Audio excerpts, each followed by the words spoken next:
सावन सोमवार व्रत कथा। एक साहूकार था जो भगवान शिव का अनन्य भक्त था।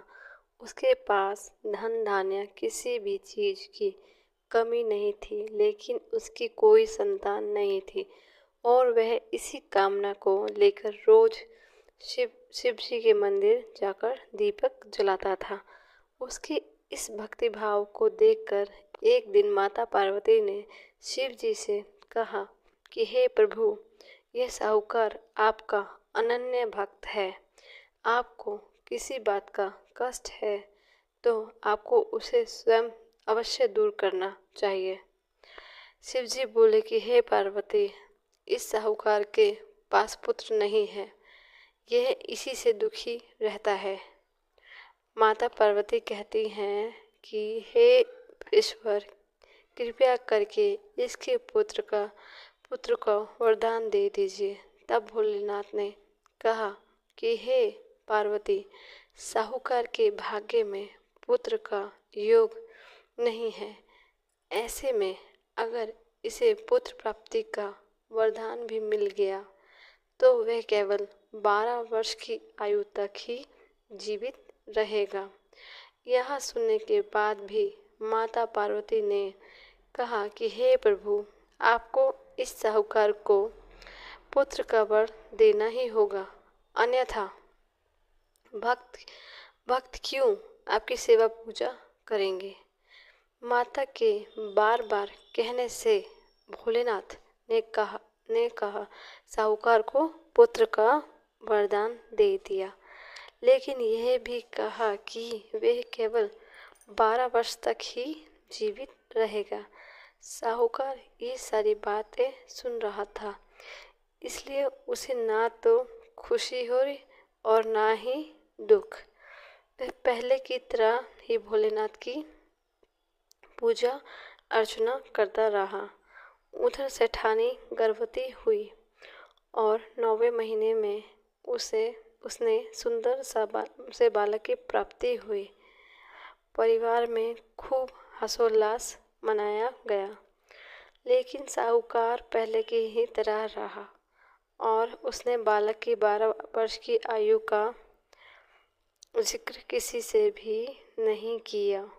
जब बालक 11 वर्ष की आयु बालक की 11 वर्ष की आयु हो गई तो एक दिन साहूकार की सेठानी ने बालक के विवाह के लिए कहा, तो साहूकार ने कहा कि वह अभी बालक है, बालक को पढ़ने के लिए काशी भेजेगा।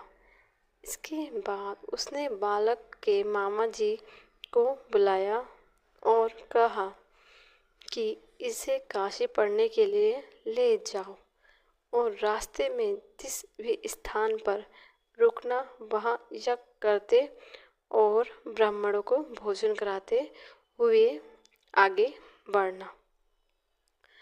उन्होंने भी इसी तरह करते हुए जा रहे थे कि रास्ते में एक राजकुमारी का विवाह था।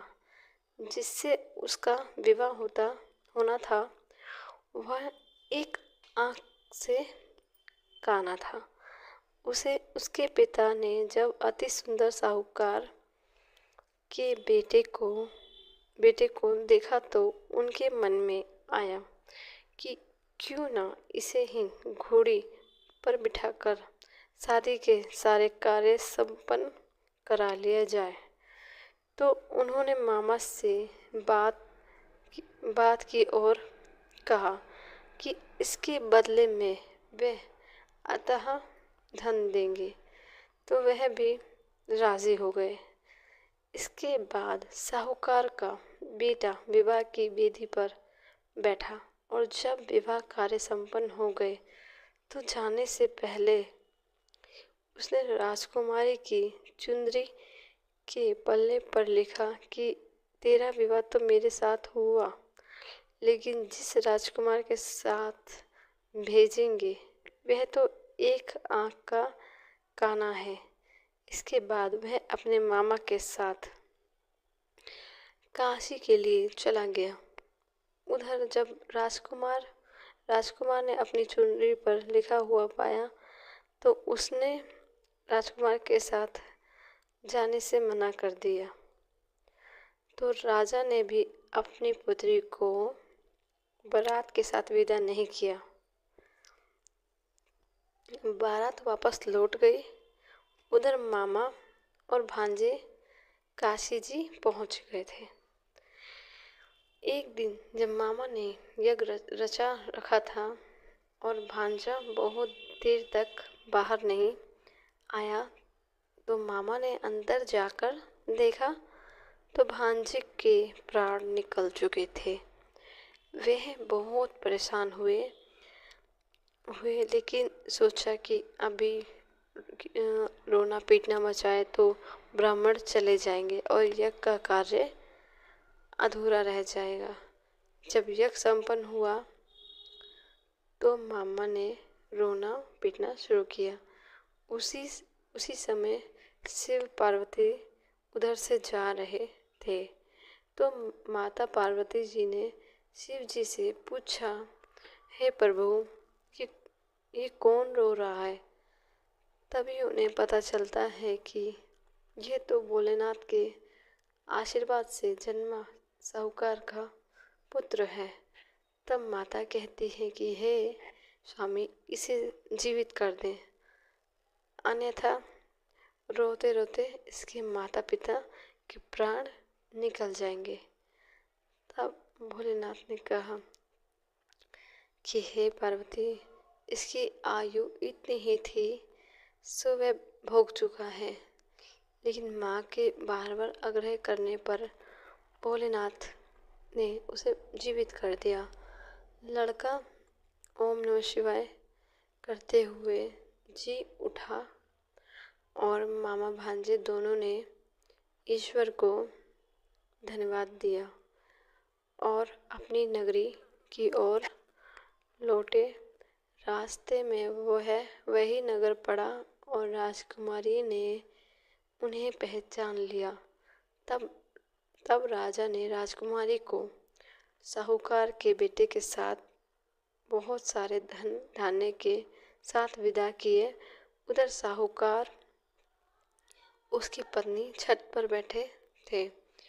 उन्होंने यह प्रण कर रखा था कि यदि उनका पुत्र सकुशल ना लौटा तो वह छत से कूदकर अपने प्राण त्याग देंगे। तभी लड़के के मामा ने आकर साहूकार के बेटे और बहू के आने का समाचार सुनाया, लेकिन वे नहीं माने। तो मामा ने शपथ पूर्वक कहा। तब दोनों को विश्वास हो गया और दोनों ने अपने बेटे बहू का स्वागत किया। उसी रात साहूकार को स्वप्न ने शिव जी के दर्शन दिए और कहा कि तुम्हारे पूजन से मैं प्रसन्न हुआ। इसी प्रकार जो भी व्यक्ति इस कथा को पढ़ेगा या सुनेगा, उसके सारे समस्त दुख दूर हो जाएंगे और मनोवांछित सभी कामनाओं की पूर्ति होगी। ओम नमः शिवाय।